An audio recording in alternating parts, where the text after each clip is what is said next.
Hello friends, welcome back to my channel. ये इस ड्रामे की हिंदी एक्सप्लेनेशन का पार्ट 3 है।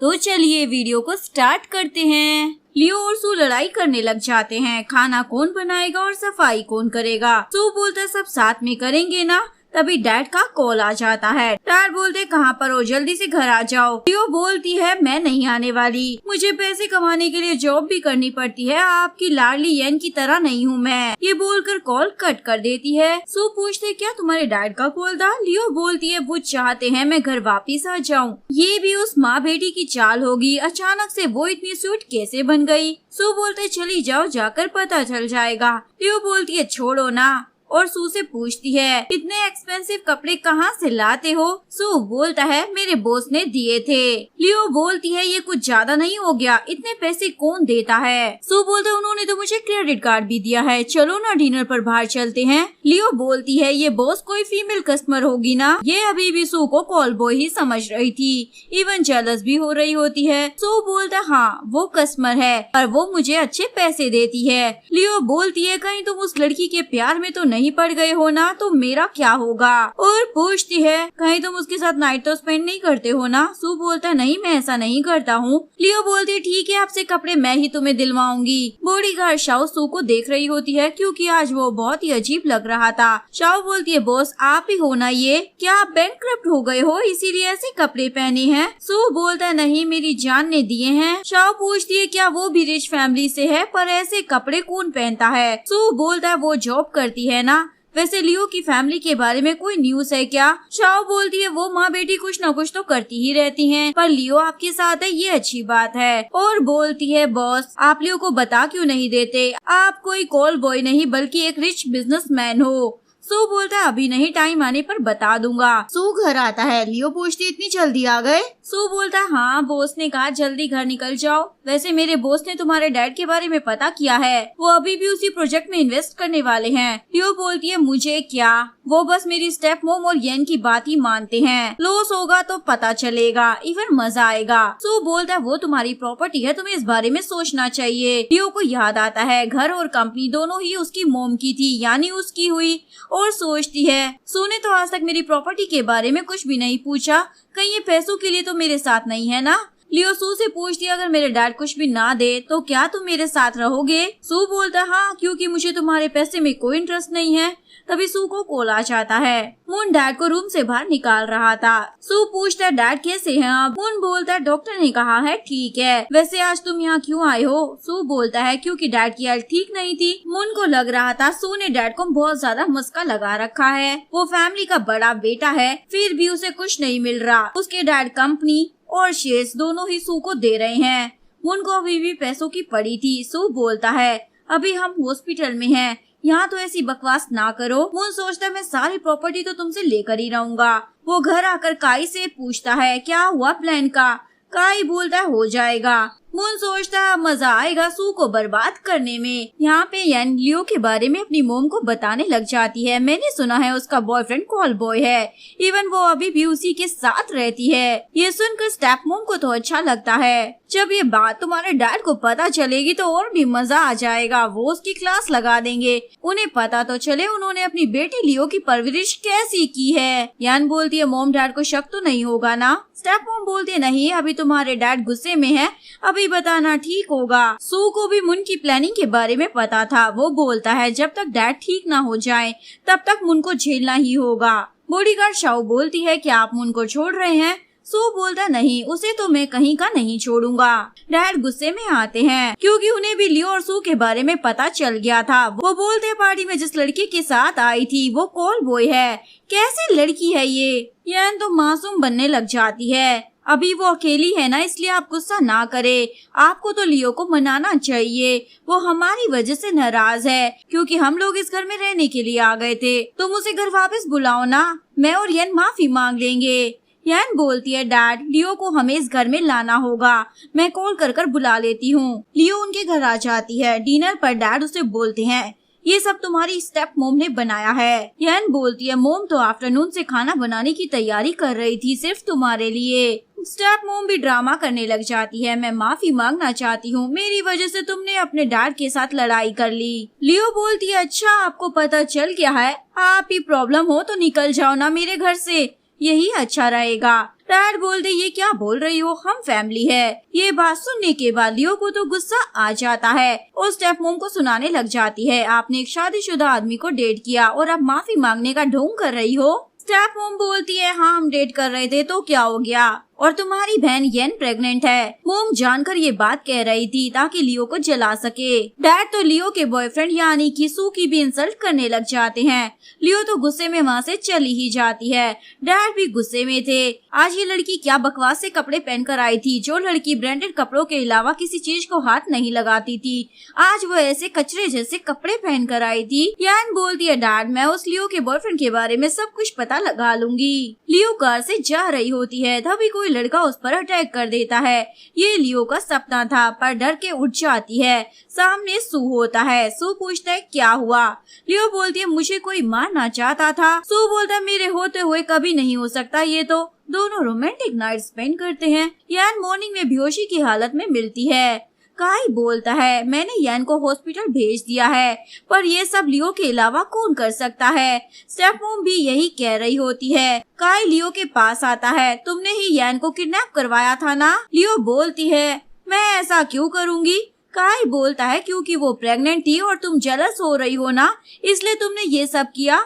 लियो बोलती है कोई एविडेंस है क्या तुम्हारे पास। काई बोलता होता तो पुलिस को नहीं लेकर आ जाता। काई यहाँ जानकर ट्रैकर लगा देता है। लियो तो परेशान हो गई थी, कहीं सभी उसी को ब्लेम ना करने लगे। सो बोलता है कुछ नहीं होगा। बाद में बॉडीगार्ड शाओ आकर उस ट्रैकर को निकाल देती है ताकि काई और मुन सू की बातें सुन ना सके। लियो बोलती है यान को किसी ने किडनैप कर लिया था, बताओ मैं ऐसा क्यों करूँगी। सू बोलता है हो सकता है ये यान का ही प्लान हो। लियो बोलती है पर वो प्रेग्नेंट है, ऐसा क्यों करेगी। सो बोलता है उस जैसी लड़की कुछ भी कर सकती है, तुम्हें यान पर ट्रस्ट नहीं करना चाहिए। लियो बोलती है ठीक है। यहाँ तो यान की परफेक्ट एक्टिंग चल रही होती है। स्टेप मोम बोलती है ये काम लियो के अलावा और कौन कर सकता है। यान बोलती है पर क्या होगा, हमारे पास तो कोई एविडेंस भी नहीं है ना उसके खिलाफ, इवन मेरा बेबी भी नहीं रहा। अब काई मुझसे शादी करेगा भी या नहीं करेगा। ये बोलकर रोने लग जाती है।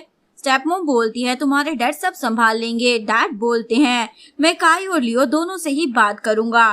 डैड के जाते ही मोम बोलती है ऐसी ही एक्टिंग से मैंने तुम्हारे डैड को अपने जाल में फंसाया था। यान बोलती है अब तो किसी को पता नहीं चलेगा मोम कि मैं प्रेग्नेंट थी भी या नहीं। मोम बोलती है हाँ अब तो वो लियो की बच्ची गई काम से। डैड लियो से मिलने आते हैं और वो लियो को अपने बॉयफ्रेंड यानी कि सू से ब्रेकअप करने को बोल देते हैं। लियो बोलती है मैं नहीं करने वाली, जब आपने मुझे घर से निकाल दिया था तब उसी ने मेरी हेल्प की थी। डैड बोलते तुमने ही यान की किडनैपिंग करवाई थी ना। लियो बोलती है मैं ऐसा क्यों करूंगी, आप भी काई की तरह मुझे ब्लेम क्यों कर रहे हैं। लेकिन डैड को अभी भी अपनी बेटी पर जरा भी भरोसा नहीं था। लियो बोलती है आपको जो सोचना है वो सोचो, मुझे कोई फर्क नहीं पड़ता। तभी यहाँ सू आ जाता है। लियो सू के पास आ जाती है। सू बोलता है मैं सब कुछ संभाल लूंगा और डैड को बोलता है आपने इतनी आसानी से येन की बातों पर यकीन कर लिया, जबकि लियो भी जब किडनैप हुई थी तब तो आपने इतनी ज्यादा टेंशन नहीं ली थी, और वैसे येन अगर किडनैप हुई थी तो चोट तो लगी होगी ना उसे। डैड बोलते तुम तो चुप ही रहो, कहीं ये सब तुमने ही तो नहीं किया है। सू रिपोर्ट दिखाता है जिससे साफ पता चल जाता है कि येन को कोई भी चोट नहीं लगी थी किडनैपिंग के दौरान। फिर वो हॉस्पिटल क्यों गई थी। डैड बोलते पर वो प्रेग्नेंट है, ऐसा क्यों करेगी, सबसे झूठ क्यों कहेगी। सू एक और रिपोर्ट दिखाता है जिसे देखने के बाद सबको पता चल जाता है येन तो कभी प्रेग्नेंट ही नहीं थी। डैड बोलते पर वो झूठ क्यों बोलेगी। सू बोलता है ये तो आपको पता लगाना चाहिए ना। लियो बोलती है ये रिपोर्ट कैसे मिली। सू बोलता है तुम्हें क्या लगा मैं रिच नहीं हूँ इसलिए तुम्हारे डैड मेरी इंसल्ट करेंगे। लियो बोलती है मुझे इससे कोई फर्क नहीं पड़ता, मैं तुमसे प्यार करती हूँ, और सू को हक कर लेती है। लियो फैशन डिजाइनर थी और एक फैशन कंपनी में जॉब भी कर रही थी। यान मुन से मिलने आती है। काई तो उससे बिजनेस की बातें कर रहा था पर मुन की नजर तो बस यान पर थी। तुम तो काफी प्रिटी हो। यान भी इस बात का फायदा उठा लेती है। वैसे आपकी भाई की गर्लफ्रेंड यानी कि लियो की कंपनी में मेरा एक फ्रेंड है। यान घर पर होती है और अपनी मोम को बोलती है एक गुड न्यूज है और अपनी मोम के क्लोज आकर बताने लग जाती है। डैड भी दूर से सुनने का ट्राई कर रहे थे पर कुछ सुनाई नहीं देता। एक्चुअली में लियो जिस कंपनी में काम करती थी उसका कुछ डाटा वायरल हो गया था और ये सब लियो के कंप्यूटर से हुआ था, इसलिए कंपनी ने उस पर पुलिस रिपोर्ट कर दी थी। सू बोलता जब तक मैं तुम्हारे पास हूँ तब तक कोई भी तुम्हें टच नहीं कर सकता। दूसरी तरफ ये माँ बेटी तो खुश हो रहे थे एक बार लियो का क्रिमिनल रिकॉर्ड बन जाए, उसके बाद कोई भी कंपनी उसे एक्सेप्ट नहीं करेगी और सब कुछ यान का हो जाएगा। यान बोलती है पर उसके पास एक चॉइस है, अगर वो 1 मिलियन कंपनी को दे देगी तो कंपनी रिपोर्ट वापस ले लेगी, पर वो इतने पैसे लाएगी कहाँ से। लियो भी यहाँ इसी सोच में डूबी होती है, वो इतने पैसे कहाँ से लाएगी। सो बोलता है इतने से ही तो पैसे हैं, मैं दे दूंगा। लियो बोलती है मेरे पास अब जॉब भी नहीं है तो मैं तुम्हारे पैसे वापस कैसे करूँगी, और रोने लग जाती है। सू को तो वो रोते हुए भी काफी क्यूट लग रही थी। सू बॉडीगार्ड शाओ को बोलता है इन सब के पीछे जरूर वो मुन का बच्चा है, उसका कुछ करना होगा। इधर यान मुन के साथ रोमांटिक टाइम स्पेंड कर रही होती है। काई भी कंपनी के बारे में बात करने के लिए मुन से मिलने आता है और यान की रिंग देखता है जिससे उसे सारा मामला समझ जाता है उन दोनों के बीच में क्या चल रहा है। काई सोचता है इसने मेरी वुमेन को हाथ लगाया है, अब मैं इसे नहीं छोड़ूंगा। अच्छा इसके सारे काले कारनामों का चिट्ठा मेरे पास है। काई लियो के घर आता है और बोलता मुझे माफ कर देना, मैंने तुम पर शक किया था। इवन वो हेल्प के लिए उसे पैसे भी ऑफर करता है। तभी ये ना कि बोलती है तुम काई को फंसा रही हो ना, अब ये मेरा है ये भूलना मत। इवन उसे चाटा भी लगा देती है। काई समझ जाता है जितना वो यन को भोली भाली समझ रहा था उतनी ही ये चालाक है और यन पर गुस्सा कर कर चला जाता है। डैड लियो को बोलते तुम यहाँ रहने आ जाओ, मैं तुम्हारी हेल्प कर दूंगा कंपनी को पैसे देकर। लियो बोलती है आपको टेंशन लेने की जरूरत नहीं है। वो घर जा रही थी तभी 2 लड़के उसके साथ बदतमीजी करने लग जाते हैं। सू आकर लियो को बचा लेता है और उसे बहुत गुस्सा आ रहा था किसी की इतनी हिम्मत उसकी वुमेन को टच करे। वो बोलता है ये सब मुन ने ही करवाया है, अब उसे कोई नहीं बचा सकता मुझसे। अगले दिन काई का कॉल आता है। यान पुलिस स्टेशन में है। डैड और स्टेप मोम को भी ये बात पता चल गई थी, वो परेशान हो गए थे। सू लियो के साथ हॉस्पिटल में आया था, वहाँ भी काई आ जाता है और लियो से माफी मांगने लग जाता है। सू बोलता है तुम जाओ मैं आता हूँ। यहाँ काई को पता था सू के पास ही कंपनी और प्रॉपर्टी आने वाली है, इसलिए वो उसके साथ हो गया था। वो मुन के खिलाफ वाले सारे एविडेंस उसे दे देता है और बोलता लियो के मोम के एक्सीडेंट के पीछे भी स्टेप मोम और यान का हाथ है। यान पुलिस स्टेशन से आ जाती है। स्टेप मोम तो रोने लग जाती है, ऐसे कैसे लियो कुछ भी कर सकती है, उसका तो कुछ करना होगा। डैड बोलते हाँ मैं बात करूंगा। यान मुन से मिलने आती है और मासूम बन रही होती है। अब आप सू के साथ क्या करने वाले हो। कोई बंदा सू को मारने वाला था, तभी बॉडीगार्ड शाओ आ जाती है। उसे पता चल जाता है उसका प्लान फ्लॉप हो गया है। यान बोलती है मेरे पास एक और आइडिया है। जिसके बाद मुन सू को ड्रिंक पर बुलाता है। मुन बार बार सू को ड्रिंक करने को बोल रहा था ताकि वो सू को मार पाए, पर सू से बोलता है अब बचकर कहाँ जाओगे, क्योंकि आज तक तुमने जितने भी काले कारनामे किए हैं उसका सारा चिट्ठा मेरे पास है। मुन बोलता है तुम मेरा कुछ नहीं बिगाड़ पाओगे और अपने बॉडीगार्ड को बुलाने लग जाता है, पर वहाँ पर सू की बॉडीगार्ड शाओ आ जाती है काई के साथ। मुन बोलता है तुम दोनों मिले हुए हो। काई बोलता हाँ क्योंकि तुमने मेरी गर्लफ्रेंड को भी नहीं छोड़ा, मैंने सोचा मैं भी तुम्हें नहीं छोड़ूंगा। मुन तो घुटनों के बल बैठकर भीख मांगने लग जाता है, प्लीज मुझे बख्श दो। सू बोलता है एक ही तरीका है, तुम्हारे नाम जो भी शेर है मुझे दे दो। मुन मान जाता है क्योंकि वो पुलिस स्टेशन नहीं जाना चाहता था। सू और शाओ होटल में जा रहे होते हैं जो लियो भी देख लेती है और सोचती अभी भी ये काम करता है क्या। रात में वो मुंह फुलाकर बैठी होती है। सू पूछता है क्या हुआ है। लियो बोलती है फिर से तुमने वो कॉल बॉय वाला काम स्टार्ट कर दिया है क्या। सू बोलता है नहीं तो। लियो बोलती है मैंने तुम्हें देखा था, झूठ मत बोलो। सू लियो को किस कर देता है और उसके बाद शाओ से मिलवाता है। लियो पूछती है तुम दोनों का क्या रिलेशन है। सू बोलता है स्पेशल रिलेशन है। शाओ बोलती है सू तो मेरा मास्टर है। लियो को गुस्सा आ रहा था। सू बोलता है क्या तुम जेलस हो। शाओ बोलती है मैं सू की बॉडी गार्ड हूँ। तब जाके लियो को अच्छा लगता है और ये दोनों रोमांटिक बातें कर रहे होते हैं। तभी डैड आ जाते हैं और बताते हैं मैंने स्टेप मोम और यैन को पुलिस के हवाले कर दिया है, क्योंकि डैड को भी उन दोनों माँ बेटी की सच्चाई पता चल गई थी। और डैड अपनी बेटी को बताते हैं सू कोई कॉल बॉय नहीं है, ये रिच बिजनेसमैन है। लियो तो ये सुनकर खुश हो जाती है और सू को हग कर लेती है।